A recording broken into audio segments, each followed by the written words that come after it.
అర్జునుడికి ద్రౌపదికి పెళ్లవటం చూసి అక్కడున్న రాజులు తట్టుకోలేకపోయారు. ఈ ద్రుపదుడు మన్నెంత అవమానించాడు. స్వయంవరానికని పిలిచి స్వాగత సత్కారాలు చేశాడు. తన కూతుర్ని క్షత్రియులకిస్తానని ప్రకటించి మనలో ఎవరూ దొరకనట్టు స్వయంవరం చూడటానికి వచ్చిన ఒక బ్రాహ్మణుడికి ఇచ్చి పెళ్లి చేశాడు.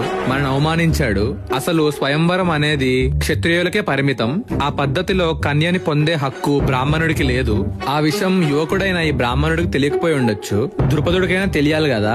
అతనికి తెలిసే మనని కావాలని అవమానించాడు. ఇలా మన అవమానించిన ద్రుపదుడిని చంపి మంటల్లో కాల్చి మన దేశానికి వెళ్లిపోదామని అందరు రాజులు కత్తులు తీసుకొని స్టేజ్ మీదకు దూసుకుంటూ వచ్చారు. స్టేజ్ మీద ఆల్రెడీ నుంచున్న అర్జునుడు ఆ మహాధనస్సును తీసుకొని వారికి రెడీ అయ్యాడు.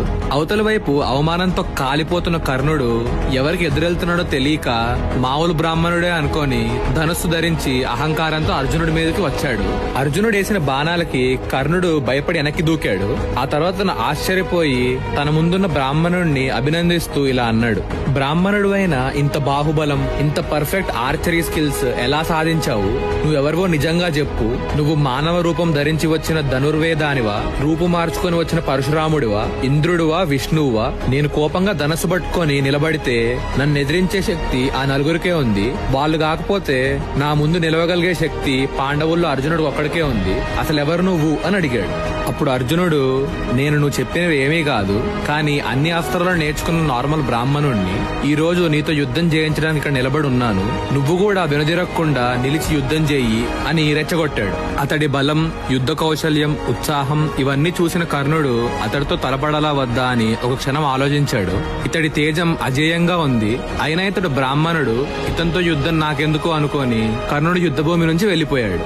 మరోవైపు భీముడు ఒక పెద్ద చెట్టు తీసుకొని శల్యుణ్ణి, దుర్యోధనుణ్ణి, మిగతా రాజులందరినీ ఓడించి అక్కడి నుంచి ఎల్లగొట్టాడు. మిగిలిన బ్రాహ్మణులంతా ఆ ఇద్దరు బ్రాహ్మణులు పోరాడిన విధానం చూసి వాళ్ళు అభినందించి అందరూ పండగ చేసుకున్నారు.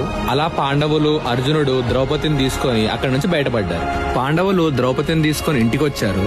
ఇంటికొచ్చిన వెంటనే భీముడు, అర్జునుడు తల్లి భిక్ష తీసుకొచ్చాం అని అన్నారు. లోపల గదిలో ఏదో పని చేసుకుంటున్న కుంతి తీసుకువచ్చిన భిక్షని మీరందరూ కలిసి స్వీకరించండి అంటూ బయటికి వచ్చింది. బయటికి వచ్చి ద్రౌపదిని చూసిన వెంటనే షాక్ అయింది.